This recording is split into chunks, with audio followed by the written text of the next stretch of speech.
All right. Hello, Beady friends. Welcome to the first class on the Michael's Day of Making.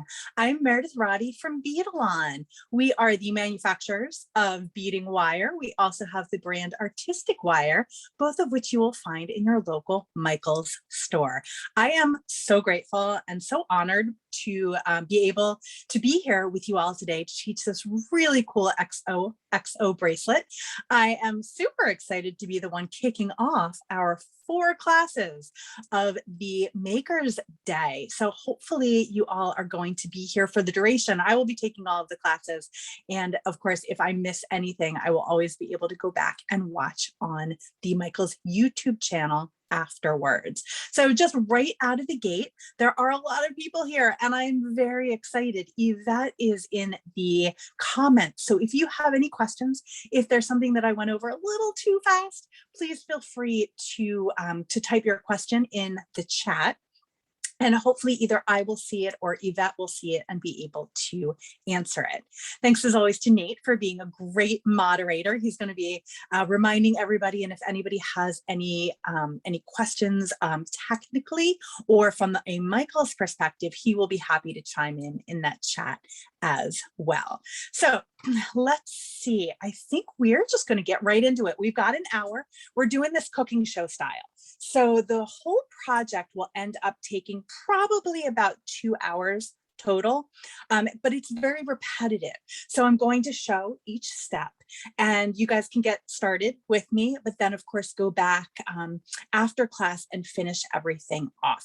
We only have an hour and I know that there's another class right up starting at 3 o'clock my time, Eastern time, depending on where you are in the world. It could be a different time for you. So enough from me. Let's go ahead and take that overhead camera and we are going to start talking about the materials that we need today. So first things first, we are going to need some beading wire. I am using from the Beadalon variety pack the gold color of wire. And I chose the gold color of wire because it matches or coordinates with the beads that I am using. However, in this variety pack, you have a silver color and also a champagne color. And each of these spools has 10 feet on it and we need 5 feet for our project today. So you do the math, 2, 4, 6 bracelets from this one variety pack. If you have other wire, great. Use that. This is an 015 diameter wire that I'm using today. You can also, depending on the size of your beads, use a 0.018 wire. And you'll see when I am talking through all of my projects, whether it's today for our Michael's class or for any of the other projects that I do in the Michael's Community Classroom and on the Beadalon Facebook page, I always try to mention things that you can substitute, different materials, different diameters, different things. If you don't want to use bead stringing wire, you can use a bead weaving thread. You can do this whole project in WildFire. We are going to do the second half of our project in WildFire. And I'm using wire for 2 reasons. One, because Beadalon manufactures wire, and we think that wire always makes a project stronger and more durable. But also, it works. And I like using crimps for finishing off my projects whenever I can. And that is why I chose to use the wire. Okay, so we're going to use a 5-foot piece of the 0.015 7-strand gold color wire. The next material that we are going to need for our project, I actually just mentioned, is the WildFire. You can see my WildFire has a little hole through it because I had it on a rod, but usually it doesn't have a hole through it. I'm using the 0.006 diameter of the black WildFire. This is going to be, we're going to use this in the second half of our project. I will also need, of course, for the WildFire, a beading needle. If you are doing this a slightly different way and only using WildFire, you will probably need 2 beading needles, but I'm not teaching it that way today.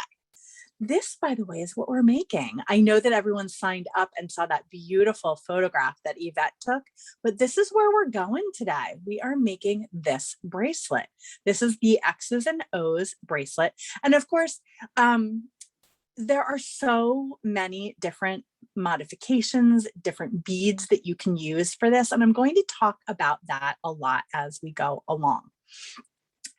Let's see, what is our next material? So we talked about our materials. Okay, so we're also going to need, of course, some findings. We're going to need some crimp tubes. We're going to need a clasp, a ring. Those are going to be for, of course, finishing our project off. In terms of beads, I am using the gold metallic size 11 seed beads from my friends at John Bead. Comes in a little tube like this, and you don't need very many. I think I've used this tube for a couple of different projects now. I'm always amazed at how far the seed beads go. We are also going to need some 6mm round beads. And this is, let's see, these are the semi-precious beads, the Bead Gallery semi-precious beads. Show, I'm trying to do this by looking at my screen. Okay, there we go. Impression Jasper stone beads. And you can see that I have actually used in my two examples here, the 6mm size, but it also comes with a 4, 8, and these are really pretty. I guess rectangular beads that I actually used in this bracelet here. This is strung on memory wire, and I used bugle beads in between for a bracelet to match and, well, really to coordinate with the one that I need. I'm also using these little 3mm gray glass, they're actually 2mm by 3mm rondelles. For my beads. And then, of course, tools. We're going to need some scissors, a cord cutter of some sort, of course, wire cutters, and then some sort of a flat nose plier. I have my bent chain nose pliers here, right there. Okay, so let's see. I think, oh my gosh, we're ready to get started. We went over all of our materials. We showed the project, and now let's jump in. Let's do this thing. All right, so first things first, I'm going to give myself a little bit of space to work. I'm just going to put my tools off to the side so that everybody has a little bit more of a viewpoint for what we're doing. I'm going to move my camera down just a little bit also. And we're getting ready. We're going to do our first step. First step is to take our 7-strand 015 beading wire, and we're going to cut about 5 feet. Now, 5 feet is more than you need for this project, but I find that it is better to have more wire than less. Additionally, I tend to have a small wrist, and I do tend to write my instructions for my size wrist. I try very hard to add a couple inches here or there, but if you have a larger wrist, you're going to need to add more than the 20 beads that I have indicated in the instructions, but we'll get to that in just one second. So I've taken about a wingspan of this wire. And again, this is the gold wire. And what I'm going to do is I am going to create my base. So this project is worked in a couple of different steps. So the first step is making this base of 2-needle right angle weave. Okay, so that's what we're doing. Okay, we're going to first add our clasp. Then we're going to do a whole series of right angle weaves. So one of the things that I struggle with sometimes in my local Michael's store is finding the same beads that somebody else might be using for their project. But the great thing about beads in general, and the great thing about Michael's, is that there are always so many different things that you can substitute. So if you can't find these particular impression Jasper beads, go ahead and look for something else that is pleasing to your eye. And in fact, I'm going to do that right here. I'm going to start using these pink zebra stone 6mm because I saw those in the store and I was like, these are amazing. And I want to use them for a project. And so they're the perfect thing for me to show while I am teaching. So what we are going to do for our very first step is we are going to string on 5 seed beads. So I'm just going to pick them up right here from my bead mat. 1, 2, 3, 4, 5. And for those of you who are brand spanking new to all things beading, you can see how I am just picking up those beads right off of my mat. So I did 5 beads. I'm going to string on my lobster claw. And then I'm just going to pick these beads up. Now, oftentimes people see these little teeny tiny size 11 seed beads and they get very intimidated. Don't be scared. Don't be scared of the seed beads. They are our friends and they are actually much easier to pick up and to work with than you might think. Okay, so here we go. I have 5 on either side and my clasp in the middle. If you want to use a toggle clasp, awesome. If you want to use a spring ring, there's so many different clasps out there. I just used a very simple lobster claw for this design. So let's see, we can now start with our 6mm. So I want to make sure I've got a lot of wire here. And since I am just showing this first part, I'm actually going to snip my wire. So it's a little bit shorter for me to demonstrate with, but you want to keep your wire at that as long as you can. Okay, so now what I'm going to do is I'm going to pick up one of these size 6 beads, and I'm sorry, I keep saying size 6, one of these 6mm beads, and I'm going to string it onto one of the wires. Okay, then I'm going to pick up another 6mm bead and I'm going to string it on the other wire. Now, one of the things that I want to mention is these beads from Michaels, these gemstone beads, more often than not have nice big holes. You can see how big that hole is in the bead. That allows us to get our wire through twice. It allows us to do the passes with the needle coming up next. So that's one of the things that you need to look at and be cognizant of if you are looking for beads to substitute. You want to make sure that they have nice large holes, because we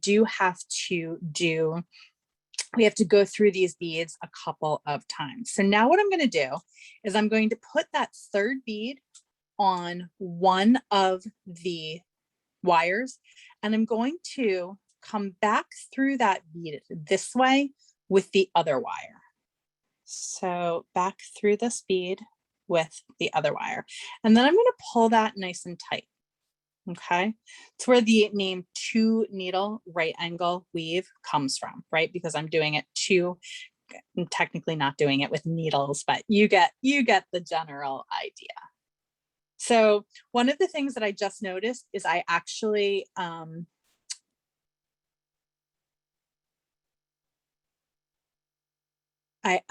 started this a little bit differently than I wanted to, but that's okay. If you want to start it like this, you 100% can. It's funny, when I did my original instructions, I did it like this, but then when I did it with my samples, I did it differently. So we're just going to go back and take this out and take this one off as well, because I want to keep it to what I had it in the in my example. So 1 bead, this is how we're going to get started. Okay, I have 1 bead here, and I'm going to come back the opposite way with that other thread. So bear with me for just 1 second, folks. I apologize for that. I got a little carried away. This is what I wanted to do first. So I have my clasp here in the middle. I have 5 beads on either side. And then I have my my bead here in the middle with my wires going through the other way. And it's really true. There are definitely more than one way of doing things. And oftentimes I will do a project one way one time, and then I'll switch it up and I'll do it another way another time. And sometimes I won't even remember clearly that I have done it that way. So apologies, you can do it both ways. So here you go. You get a little bit of a bonus for another way of doing the project. So now I'm going to go ahead and put one bead on one of those wires, another bead on the other wire, and then I'm going to do my bead that I'm crossing both wires through. So it really doesn't matter which wire you put that through. I'm going to do it through the one on the left. And now I'm going to come back through. So this wire is going this way. I'm going to go back through this way with the other wire. Okay. And now I'm going to tighten everything up. And so I have now 4 beads in a little diamond shape, right? And if your beads are a little wonky, if they're not quite, if things are bendy, don't worry about that. Once you go through everything a couple more times with a couple more passes, everything will straighten out, no problem. All right, so now what we need to do is continue with that pattern.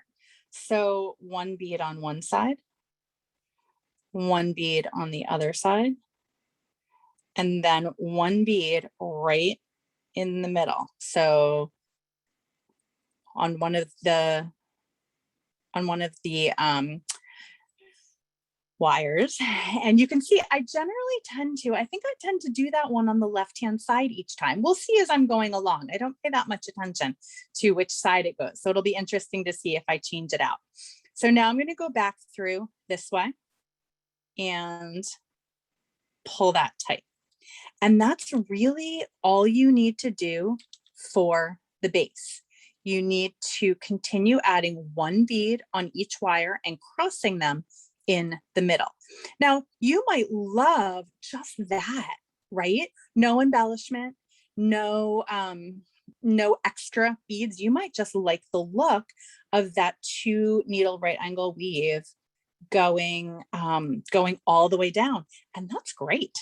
If that's how much you've done and you really like it, then that's fantastic. I have taught you well.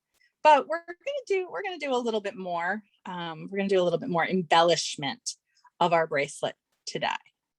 Now, here we go. So here I forgot to add another bead on this side.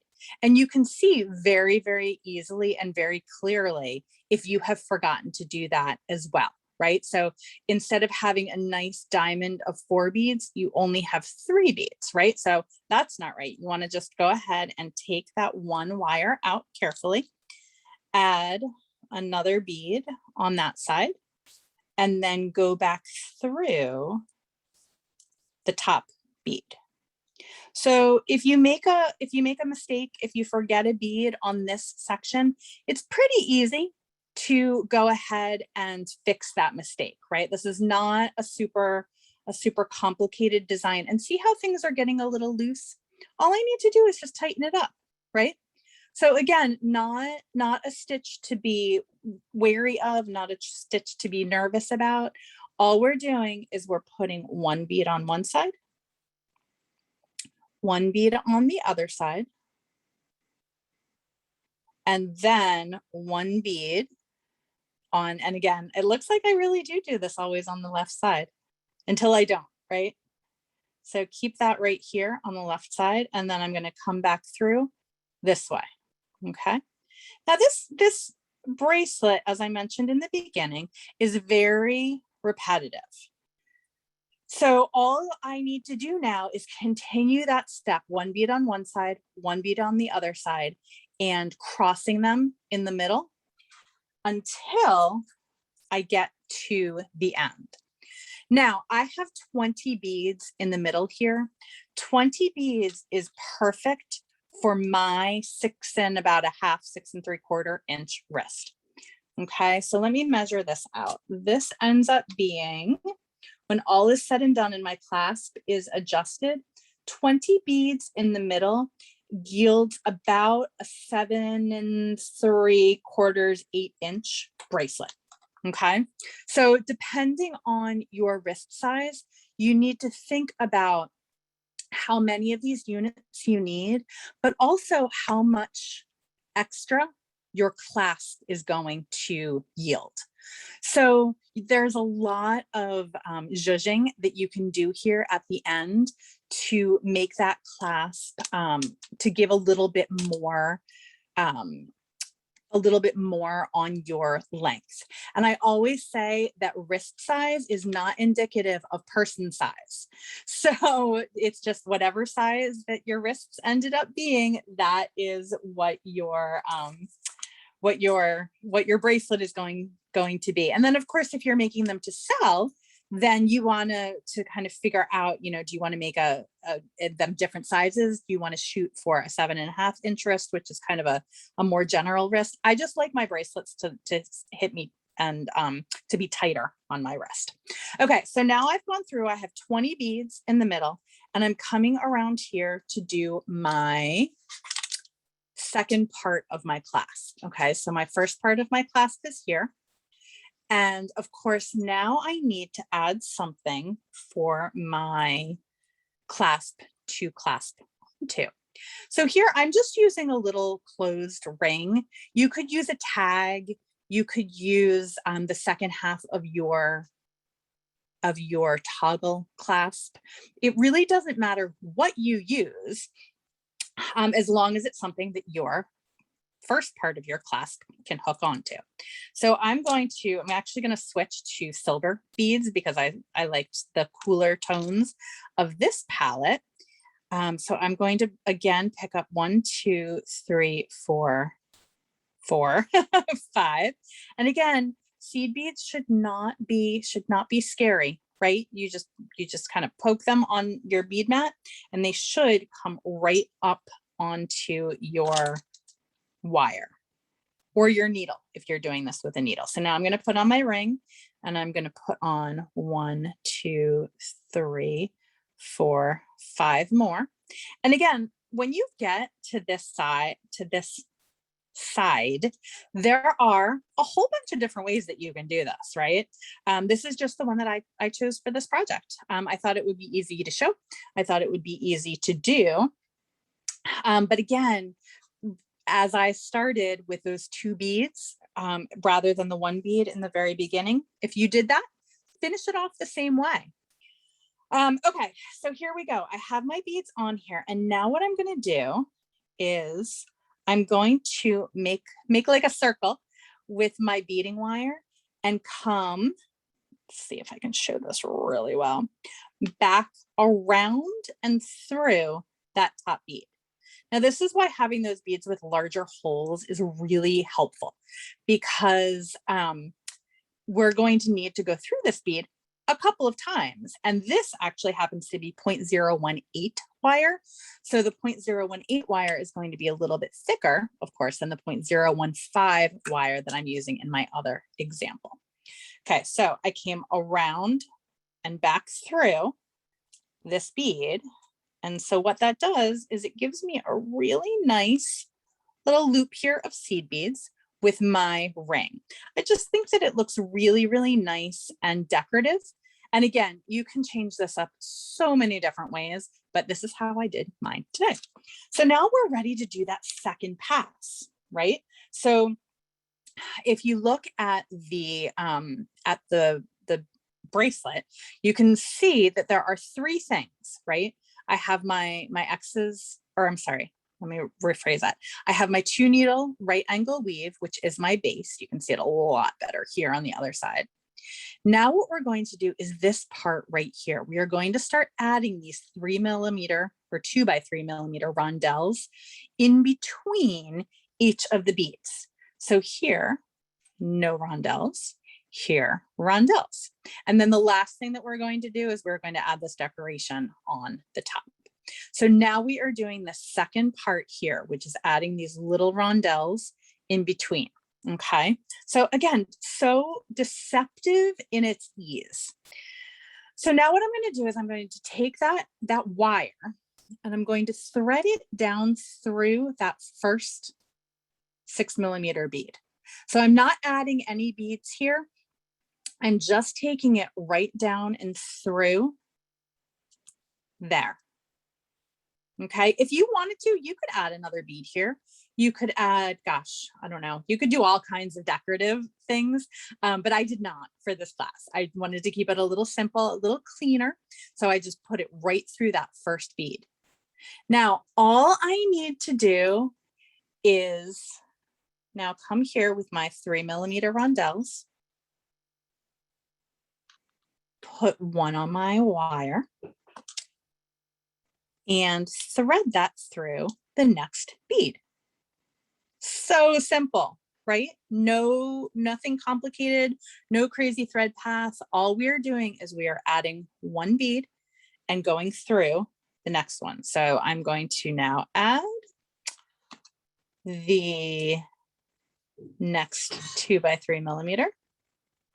I'm just going to bop my camera up just a little bit because I can see that I'm bumping it, and we definitely don't want that.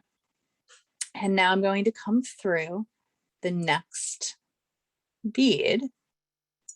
And sometimes that wire is going to want to go through the next bead, right? Because it just generally wants to stay straight. What you can do is come in here with your bent chain nose pliers or regular chain nose pliers. I just happen to have my bent ones. Pull that out and just pull it straight. You want to make sure that the wire doesn't get too tangled up on itself, and pull that through. And again, if you're using WildFire beading thread, if you're using Supplemax, if you're using a different material than the wire, you can do this with a needle. I feel like I do so many projects that require people to thread a needle that I wanted to do one where you didn't have to do that. And I say that, but in the back of my head, I'm thinking, ooh, in the next step, we're actually going to be threading a needle. But at least you don't have to do it for both parts of the project here. And technically you could do the next part that I'm showing next with the beading wire. You actually could do that. And so I'm just going to come in here, and because my wire wants to go through that next bead, it's kind of jumping the gun, right? It wants to get to the next step. Just going to pull it out and gently pull it, and then pull it with my fingers. Okay, so of course we're going to continue doing that, adding all the way down to the other end. So let's just go back and we'll pretend like that happened. And we're just going to start this other side real quick. So just like we did over on this side, we put that wire right through that first bead. I'm going to do the same thing on the other side. Not adding a bead here. I'm just putting that wire down through. Okay, and this time it came out nicely through the back, so I didn't need to get my pliers involved. Just pull that nice through, nice and tight. And I am taking, I'm doing some good tension here. I don't want too much space. I don't want too many gaps in between what I'm doing. I can always kind of go back and tighten it up as I'm going along, but it's nice to keep a good tension. All right, so let's see here. I'm going to add and come back down through my next bead here and pull that up and continue for my whole bracelet. So I'd like to think this is beading wire that I'm using here. So I don't need any needles because the wire is stiff enough so that I can just use it kind of as my needle to go through these beads. So I did all the way down on the one side with those 2x3mm rondelles. I'm going to go all the way down that second side with those same 2x3mm rondelles. And what that does is it brings me back around here, and I switched back to my original colors here. It brings me back around to the third stage of this project. So I have my 2-needle right angle weave. I have all of my rondelles in between, save one. And now we're ready to go and finish off the wire part and start with the thread part and weaving in those beautiful embellishments. Okay, so let's go ahead and do that. I am going to take one last rondelle and thread it through my last bead here on the side. Let's see if it wants to cooperate or not. And just as an aside, for this one, I'm actually using the satin gold wire. So we started out with the gold color wire, which is that really bright, shiny silver color wire. And then over here, I used the satin silver wire, which is this really nice matte gray wire. And now for this example, I'm using the satin gold wire. So again, substitutions, so many things that you can substitute. And depending on what you have on your bead stash, depending on what is available. So again, here, so many different ways of finishing this off. You could also use these wires for the next step. I found though that when I was kind of figuring out how I wanted to do this project, it was a little bit easier, especially for somebody who's never done this before, to do this step with a needle and thread. If you want to do it with your wire, awesome. But again, I wanted to teach it with a needle and thread just because it was a little bit easier. And I like people to have success the first time they try something rather than be frustrated, right? Don't we all? Okay, so I also played around a little bit with how I wanted to finish this off. Again, so many different ways that you can do this, but this is how I decided to do it today. So basically the general idea is that we need to bring these two wires together somehow, and we're going to crimp them together. Okay. So the way that I decided to do this is just to take one wire and come back through that center bead. Okay. So I'm going from the same side here, and I'm going back through that center bead, which is another reason why it's a really good idea to be using these gemstone beads from Michaels that have nice big holes. If we were doing this with pearls, for example, or other gemstone beads that didn't have quite as big holes, that part right there might not work as well as we would like it to. Okay, so easiest way to do this, and again, so many different ways to do this, but easiest way for today is I'm going to take a size 2 crimp tube, and I'm going to thread it on one of the wires, and then I'm going to thread the other wire back through this way. So like I said, so many different ways of doing this, so many different ways of hiding this wire, so many ways of weaving the wire back through. But for the sake of class today, all I'm going to do is I'm going to come in here and I'm going to crimp this. And I'm first going to attempt to do it with my crimping pliers. Okay. And all you need to do is come in here. This is where my glasses become very helpful, and do a little crimping. Now, I'm using my crimping pliers and I'm coming in here, and I'm not really able to get as close as I want to with my crimping pliers. Okay. So this is one of the very few times that I will allow the smashing of a crimp. The other time I will allow it is when we're making illusion bracelets, because there is not a super whole lot of tension on this crimp right here. And because of that, you don't have to worry as much about the breaking of the wire, because it's not going to really be under any tension. So I'm just going to smash it down. I know, gasp, right? There are a couple of opportunities that you have to do that, and this happens to be one of them. Now, you might not like how that looks, and I appreciate that, and I can accept that. There are a couple of other ways that we can do this, but again, like I said, just for the sake of this class, nobody is ever going to see that little crimp smashed in the final product and when it's on your wrist.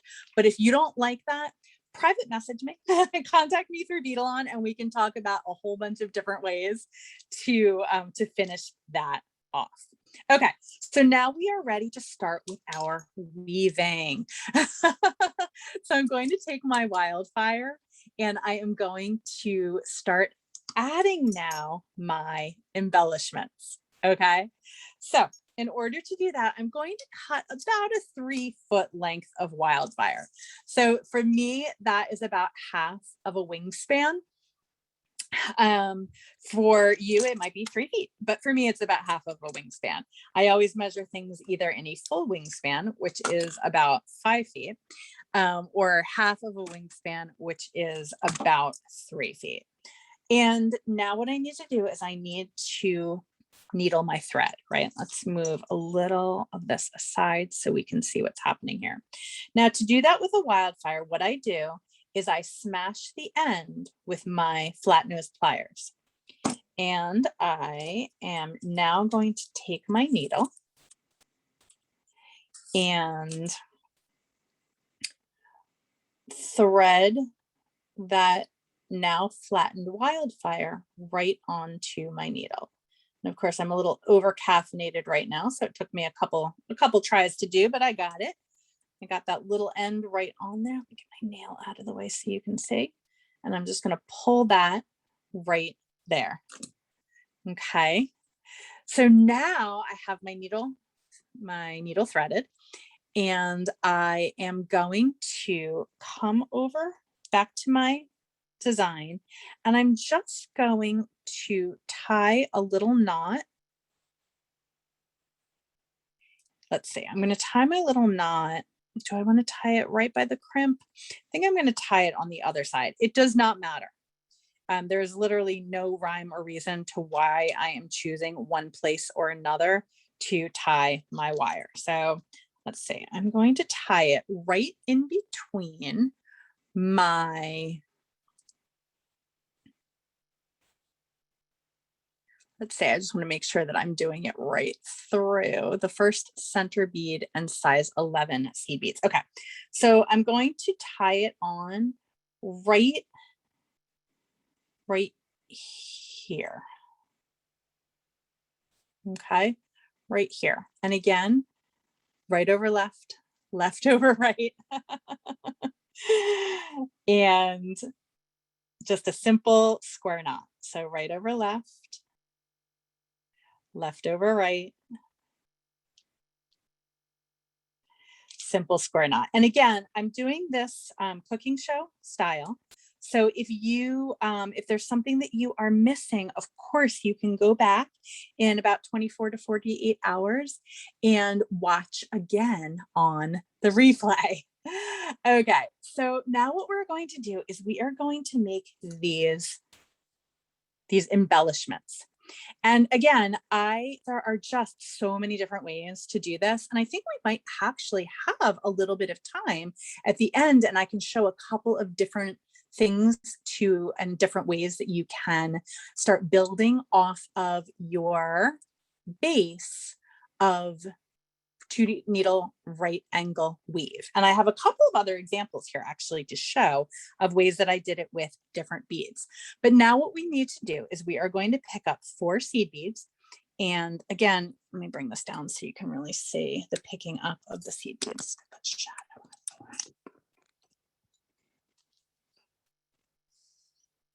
Okay, so we're going to pick up 4 seed beads, 1, 2, 3, 4.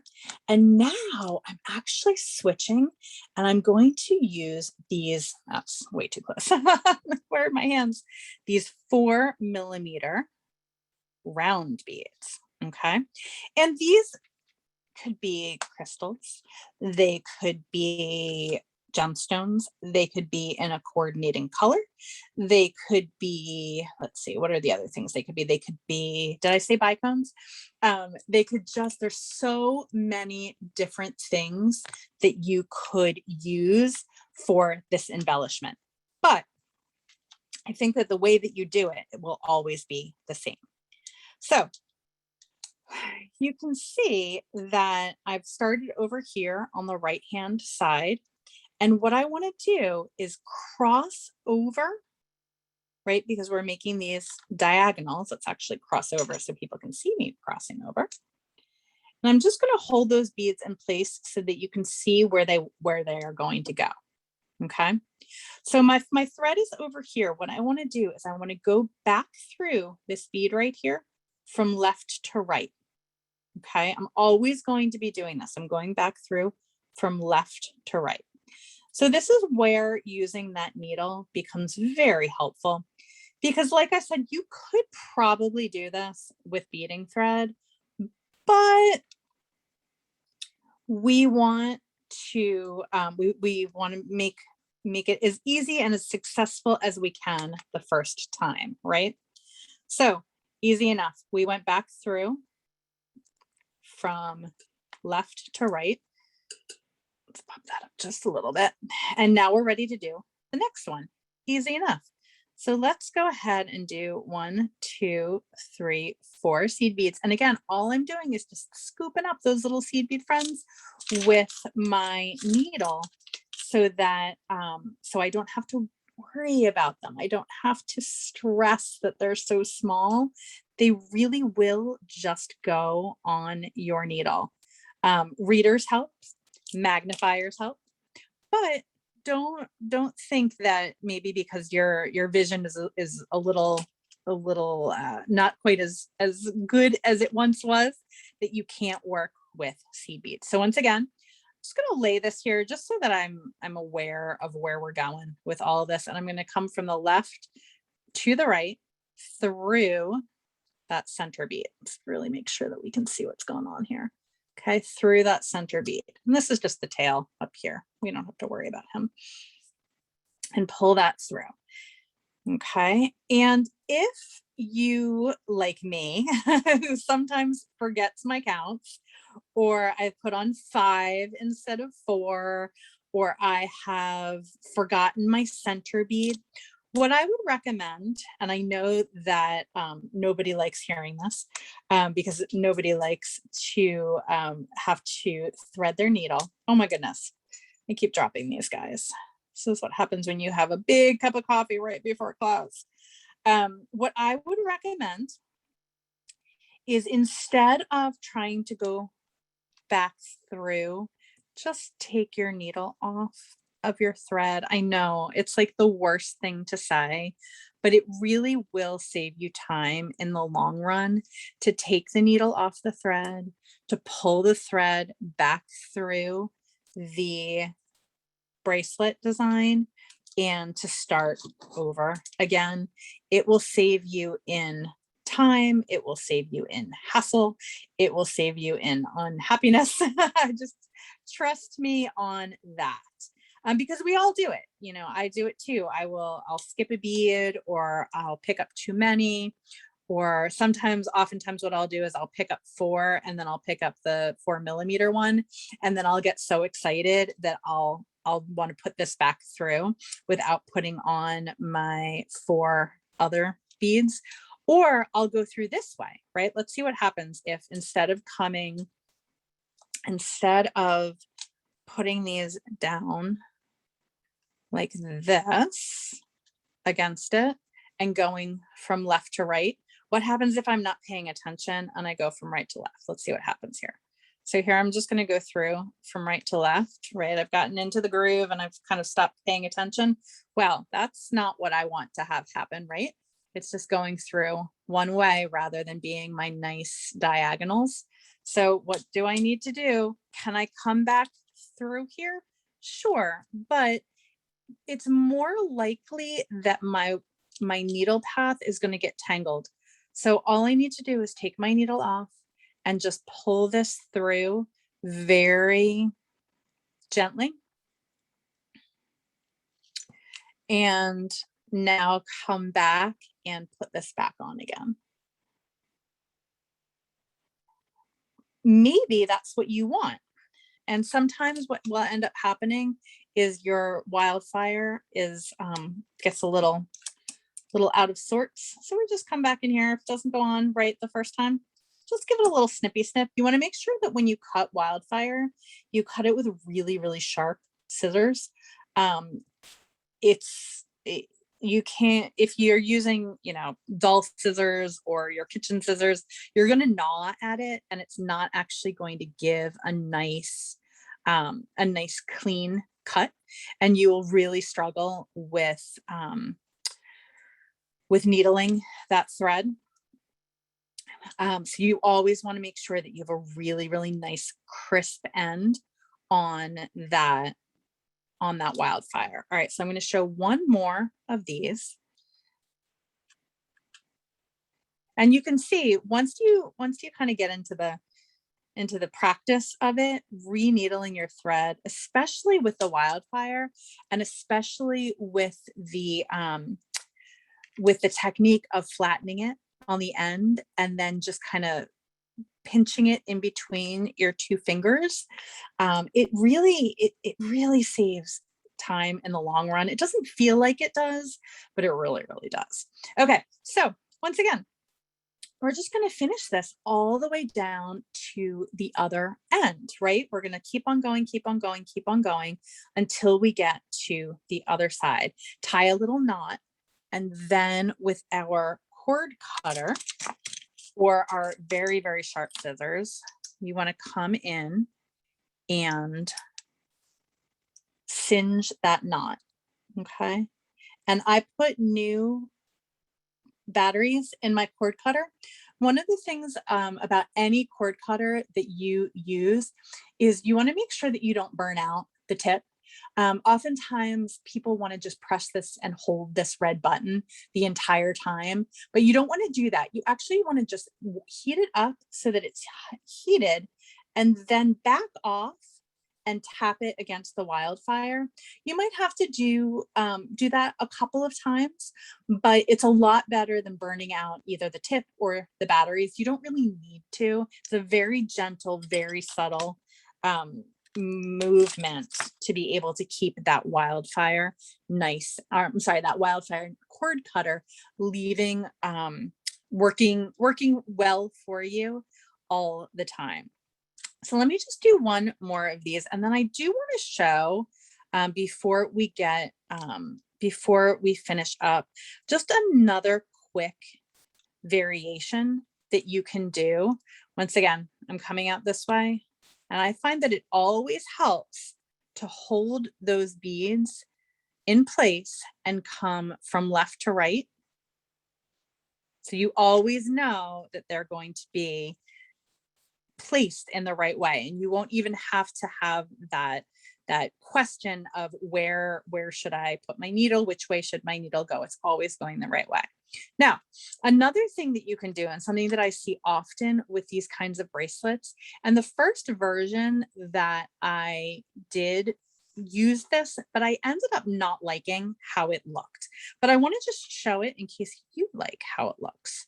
So what I'm going to do is I'm going to pick up the 4 beads, and we're just going to pretend right now that this is the beginning of our bracelet. Okay. So I picked up the 4 beads, and now what I want to do is I want to go back through that center bead. Can everybody see how I did that? I'm going back through that center bead.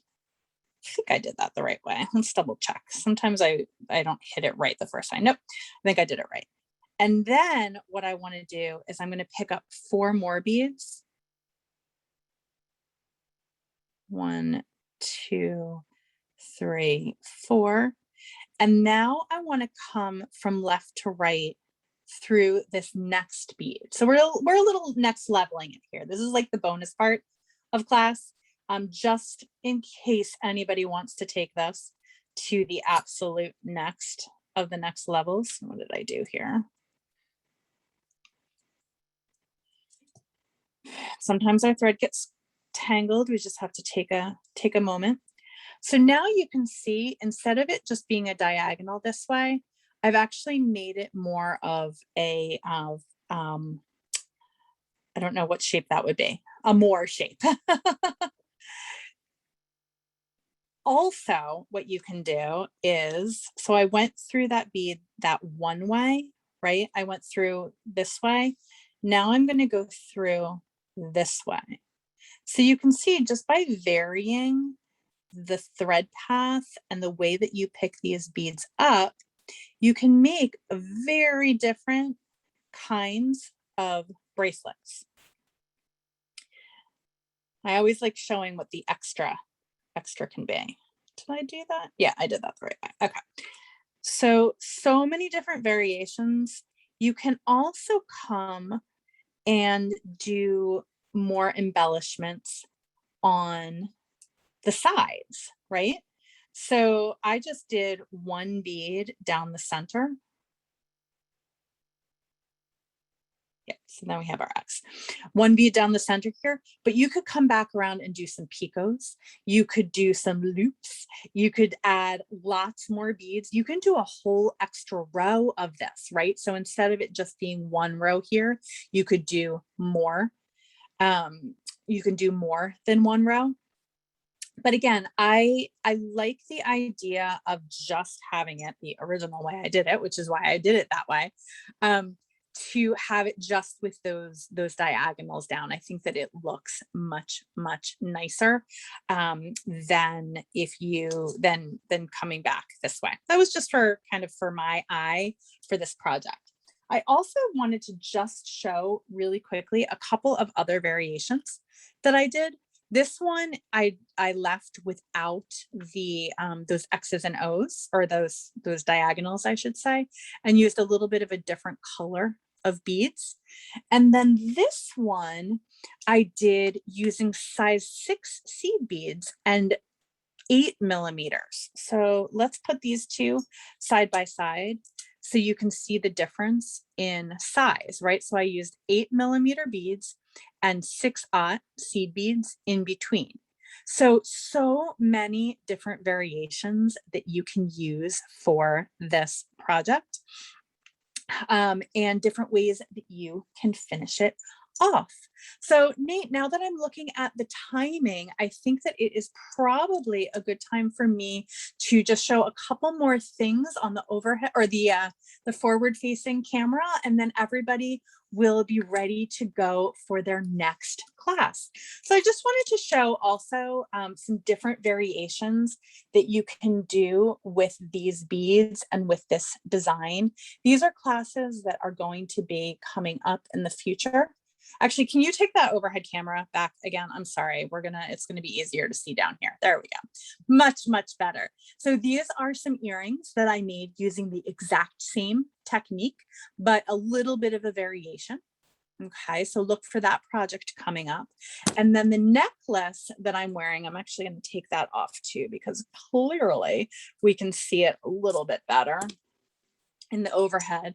This will be a class coming up as well, but it's that same technique, right? That same 2 needle right angle weave technique, that just all I did was vary the sizes of the beads and the placement of the beads. Super fun, right? And then the bonus for that class is going to be this little peyote stitched bezel here. So look for that in the future. And then of course, just a very simple memory wire bracelet. We've done this class a whole bunch of times. So that won't be a class coming up, but the instructions and the materials list for that will probably be posted online soon. So thank you guys so very much for hanging out with me today for the X's and O's bracelet.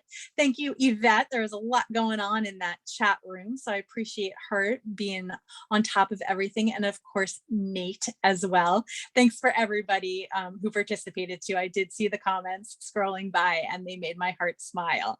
So I very much appreciate that. So this is just the first class on the Michael's Day of Making. So next up, I think is, let's see, who is next up? Nate, who's next up? Great question. Pulling up the class list now. I know we got those mandala earrings in a little bit, probably starting in an hour or so. Oh, you know what's next up is the resin earrings. Yes, that's what it is. So I'll be over there watching that class with all of you and learning as well. So again, I'm Meredith Roddy from Beadalon. You can find me on Instagram at Meredith Joy Designs. If you have made this project or you are finishing up making this project, please post it on your socials and use the hashtag Make It With Michaels, and also hashtag Beadalon, because I love seeing what everybody makes. It always puts a smile in my heart when you have made something from a class that I have taught, or if you have next leveled it and taken what I have taught and gone completely off book, and then there's something that I can learn from you as well. So I very, very much appreciate that. So I will see you in class coming up soon, and if not, on 2:00 p.m. Eastern time on Wednesdays for our regularly scheduled Michaels classes. So once again, thank you everybody for participating. Thanks if you're watching on the replay, and until next time, happy beading.